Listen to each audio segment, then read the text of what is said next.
OBD de trouble code description technique circuit de capteur, commutateur de position de soupape de commande de pression d'échappement élevé. Qu'est-ce que cela signifie?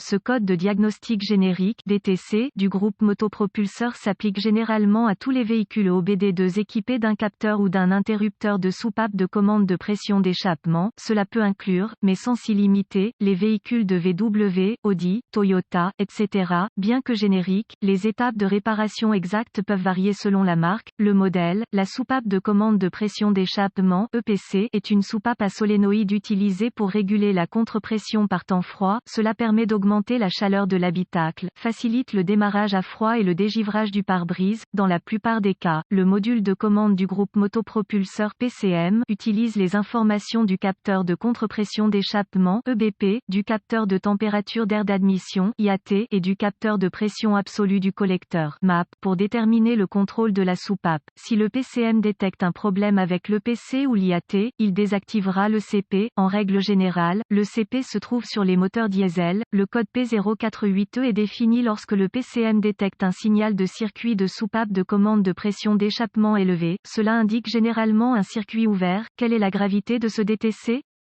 La sévérité de ce code est modérée à sévère. C'est une bonne idée d'adresser ce code dès que possible. Un exemple de soupape de commande de pression d'échappement. Quels sont certains des symptômes du code?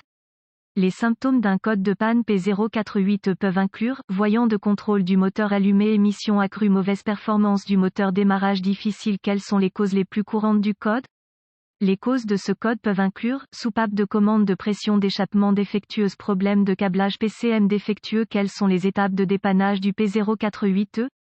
Commencez par vérifier la soupape de commande de pression d'échappement et le câblage correspondant, recherchez les connexions desserrées, le câblage endommagé, etc. Si des dommages sont détectés, réparez si nécessaire, effacez le code et voyez s'il revient. Ensuite, vérifiez les bulletins de service technique (BST) concernant le problème. Si rien n'est trouvé, vous devrez passer au diagnostic étape par étape du système. Ce qui suit est une procédure généralisée, car les tests pour ce code varient selon les véhicules. Pour tester avec précision le système, vous devrez vous référer à l'organigramme de diagnostic du fabricant, vérifier le câblage avant de continuer. Vous devrez consulter les schémas de câblage d'usine pour déterminer quels fils sont lesquels. AutoZone propose des manuels de réparation en ligne gratuits pour de nombreux véhicules et ALLDATA propose des abonnements à un seul véhicule. Test du solénoïde. Retirez le connecteur du solénoïde. Utilisez un multimètre numérique réglé en ohms pour vérifier la résistance interne du solénoïde. Pour ce faire, connectez le multimètre entre la borne du solénoïde B+ et la borne de terre du solénoïde. Comparez la mesure de résistance aux spécifications de réparation d'usine. Si le compteur affiche une lecture hors spécification ou hors limite (OL) indiquant un circuit ouvert, le solénoïde doit être remplacé. Vérifiez le côté puissance du circuit. Assurez-vous que le véhicule est resté assis pendant au moins quelques heures. La nuit est préférable et qu'il est froid. Retirez le connecteur du solénoïde. Contact mis. Utilisez un multimètre numérique réglé sur volt CC pour vérifier la puissance du solénoïde, généralement 12 volts. Pour ce faire, connectez le fil négatif du multimètre à la masse et le fil positif du multimètre à la borne du solénoïde B+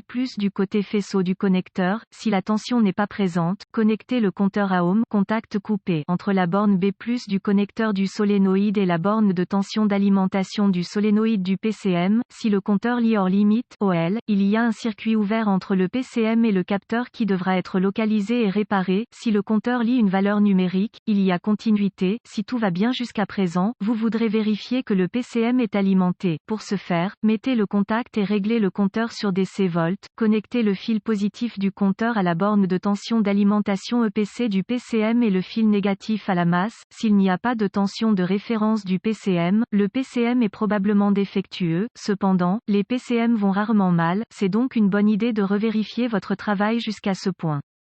Vérifiez la portion de terre du circuit avec le contact coupé. Utilisez un multimètre numérique réglé en ohms pour vérifier la continuité à la terre. Retirez le connecteur du solénoïde. Connectez le multimètre entre la borne de terre du solénoïde et la masse du châssis. Si le compteur lit une valeur numérique, il y a continuité. Si le compteur lit hors limite (OL), il y a un circuit ouvert entre le PCM et le solénoïde qui devra être localisé et réparé.